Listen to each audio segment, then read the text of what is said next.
अब इस पूरे मामले को लेकर जो नया अपडेट है उसमें पुलिस ने इस पूरे मामले को लेकर जो मृतक था उसी के भतीजे पप्पू राम, जिसकी उम्र 19 साल बताई जा रही है, उसे महज कुछ ही घंटों के अंदर गिरफ्तार कर दिया था। और ऐसा बताया जाता है कि बदले की भावना से उसने इस सामूहिक हत्याकांड को अंजाम दिया था। जमीन विवाद एक वजह बताई जा रही है। दूसरी जो वजह बताई जा रही है वो जो आरोपी है उसका एक भाई है जो कि सूरत के अंदर संदिग्ध परिस्थितियों में कुछ समय पहले मौत हो गई थी। तो उस पूरे मामले को लेकर जो ऐसा बताया जाता है बदला लेने की नीयत से इस पूरे हत्याकांड को अंजाम दिया गया है। लेकिन सबसे बड़ी और डरावनी बात क्या है, आप सोचिए, जो 6 महीने की मासूम बच्ची थी उसके साथ में जो कुछ हुआ है उसे सुनने के बाद में हर कोई हैरान है। मौके पर लगातार जो बीजेपी से लेकर कांग्रेस और आरएलपी के तमाम बड़े बड़े नेता हैं और मौके पर ऐसा बताया जाता है हजारों की तादाद में लोग हैं वो जुटे हुए हैं और सीधे तौर पर ये डिमांड कर रहे हैं कि इस पूरे परिवार के साथ में न्याय होना चाहिए।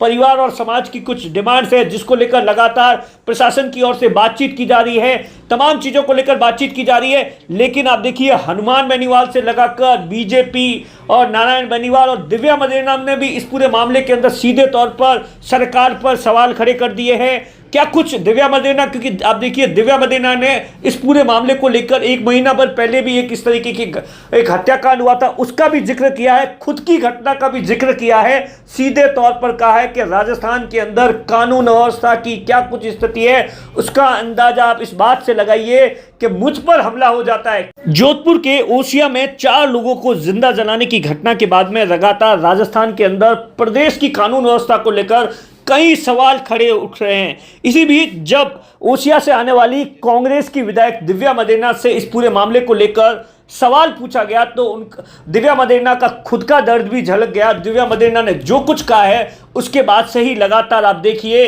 राजस्थान के अंदर मुख्यमंत्री अशोक गहलोत पर सवाल उठ रहे हैं, कांग्रेस की सरकार पर सवाल उठ रहे हैं। और आप देखिए पिछले 3-4 घंटों से जो दिव्या मदेरणा ने जो इंटरव्यू दिया है उसे लगातार बीजेपी है सोशल मीडिया पर जमकर वायरल कर रही है और लगातार अपनी ही सरकार पर और दिव्या मदेरणा ने सीधे तौर पर जोधपुर पुलिस पर सवाल खड़े किए हैं। दिव्या मदेरणा ने उस घटना का जिक्र किया है जो कि दिव्या मदेरणा के साथ में कुछ महीनों पहले घटी थी। उसमें दिव्या मदेरणा ने सीधे तौर पर यह कहकर सबको हैरान कर दिया कि मैं खुद एक महिला हूं पर मैं ही सुरक्षित नहीं हूं।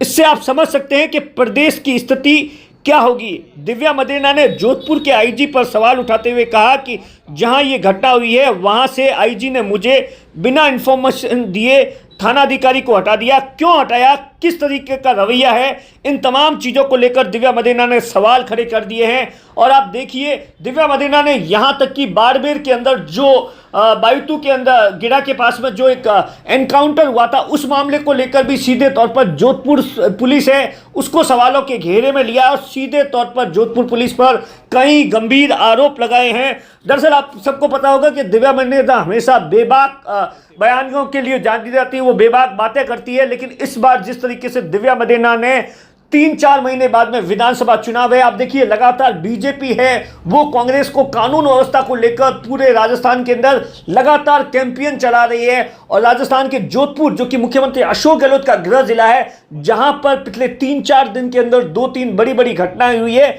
और उसी के चलते लगातार मुख्यमंत्री अशोक गहलोत है वो बीजेपी के निशाने पर थे। और लेकिन जिस तरीके से दिव्या मदेरणा ने आज बयान दिया है मुख्यमंत्री अशोक गहलोत से लेकर कांग्रेस की मुश्किलें बढ़ गई है।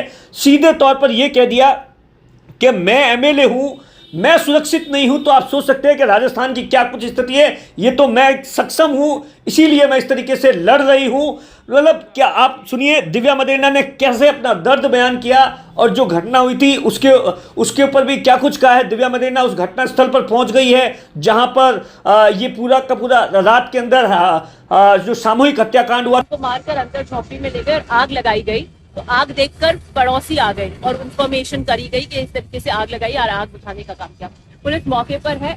पर मेरा प्रश्न है आईजी जोधपुर से, ओसिया थाना जिसके अंदर ये घटना हुई है, मुझे बिना इंफॉर्मेशन किए किसी एक व्यक्ति को प्लीज करने के लिए वो ओसिया थाने के थाना अधिकारी हटा देते हैं। क्यों हटाते हैं, ये किस तरीके का रवैया है। इससे 1 महीने पहले श्याम पालीवाल की इसी तरीके से एक बर्बर हत्या कटर के ऊपर हुई।